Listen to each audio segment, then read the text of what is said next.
Gonna do another quick one. Still testing out the new format.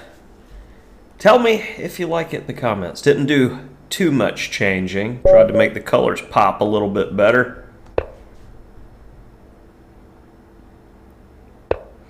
Alrighty, so I'm gonna go with the most solid move order, as there's far less of like bishop b4 because you got knight ge2 as we're seeing it on the board, and you get a colors reverse Sicilian where you're a tempo up, and you might even get the bishop pair. If not, you get this nice extension quickly.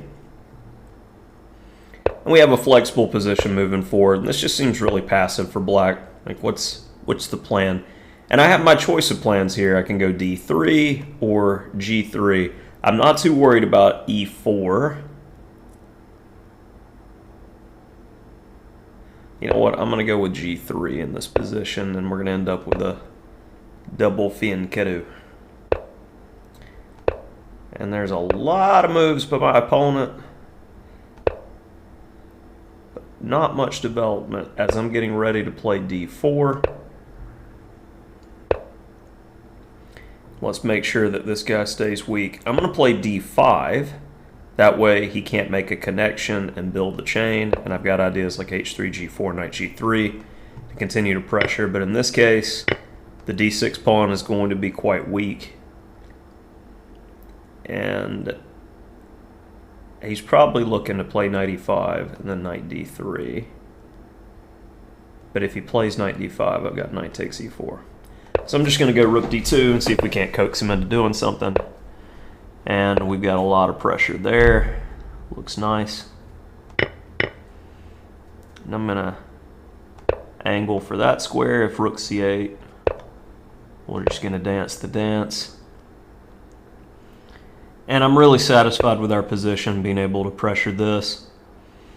Not a big fan of allowing knight d3 or c4, so let's go ahead and clip that. And just add a good bit more pressure here.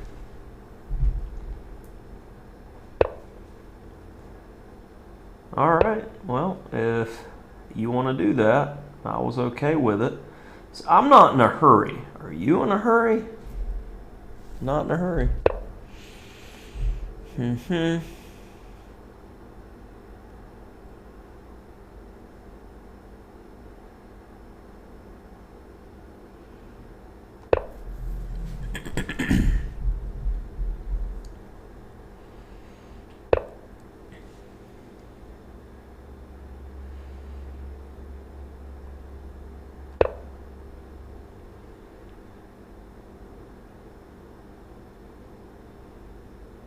I'll start picking up the pace here pretty soon.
Yeah, we'll go there.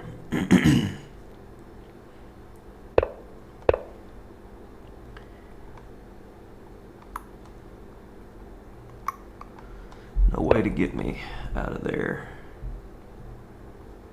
Let's go ahead and win that.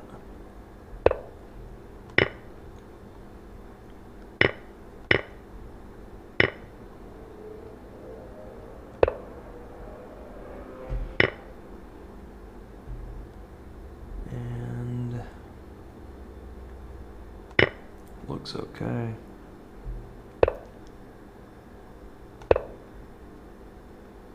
Expect rook h6.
Okay, so a lot of pressure in that game.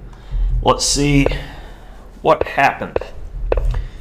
So we got a line that I'm pretty comfortable with, as black has a lot of room to go wrong, and you're a few, like, what, 2 tempi down if you're trying to play it Sicilian colors reversed. Normally I'll see an early c6, you can play c5. That's kind of annoying one way or another. And it liked the idea of knight g3, which is definitely something I've played before. It's really, when you have flexibility, it's whatever suits your mood. And got a position comfortable with. d5, important move because it disconnects the chain. That guy becomes weak forevermore. Knight d4 immediately was a bit better. Knight a4 before releasing the tension. And this is why queen b3 would have been better than queen b1. I didn't think about the idea of knight e5, and I would need to take. And I looked at bishop h3, and I end up playing it later. But I mean, it's like, this is one of those interesting things, because I would imagine a lot of people watching would go, all right, yeah, well, you just wasted a move with white. But notice the evaluation. Before knight f4, 0.6. After g5, and I have to go back and I give him another move. Picking up more of an advantage there. Gotta like that. So I like when I see that I evaluated that properly, that in the long term that's going to be more than a detriment, that giving him a full move is more than enough compensation for the weaknesses there. And I don't see the potential of any sort of attack, so I get a little bit fantastical with my moves. And again, we see this type of, all right, I'm trying to coax you into making your pawn structure worse. And I did expect for him to try something like that, but with my knight and bishop covering, I feel like I am safe. And as we see, like, I've been playing fianchetto structure since I've been playing chess. And when you have the bishop, which may not look like much right now, I know this guy is holding down the fort for me. And I have the ability to run. So the plan that he ends up going with in the game, it's not going to do it. Oh yeah, missed that tactic. That's a simple one too. That's like a puzzle rush style tactic. But I'm just looking at slow and steady improvement. And yeah, I was willing to give up the knight with bishop takes, pawn takes, rook takes, just to clear out pieces and defend myself, because I know I've got the outside past a pawn in every endgame. So all I have to do is liquidate, and that's going to be a difficult ending for black to hold.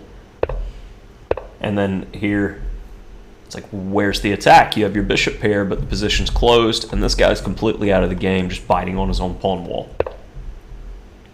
So knight f5 is easy enough. And here I should definitely do something about the knight on d6, but yeah, I was more concerned with clearing things out. And yet, there's no access to my king, so I'm not too worried. Relocate the knight to make sure I've got perfect defense to finally get rid of that pawn to clear the rook out. And now as it's getting in time pressure, I'm not so worried about accuracy as much as just making sure there's no easy checks or any cheapos that I'm falling into. Remove the guard, and then I was going to force the trade down because it's quite easy at this point where I can get the outside protected pawn, and I've got all day to negotiate the king and the knight to where it needs to be.